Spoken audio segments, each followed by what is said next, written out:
గుండెల్లో గాయమేదో చలంగా మానిపోయే మాయ చేసే అమాయే ప్రేమాయే.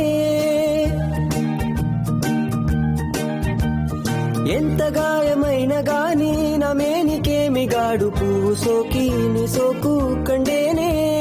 వెలికి రాని వెర్రి ప్రేమ కన్నీటి దారలోన కరుగుతున్నది. నాదు శోకమోపలేక నీ గుండె బాధపడితే తాళనన్నది. మనుషులెరుగలేరు మామూలు ప్రేమ కాదు, అగ్ని కంటే స్వచ్ఛమైనది. మమకారమే తీలాలి పాటగా రాసేది హృదయమా. ఉమాదేవిగా శివుని అర్థ భాగమైనాలోన నిలువుమా. శుభలాలి లాలి జో లాలి లాలి జో ఉమాదేవి లాలి జో.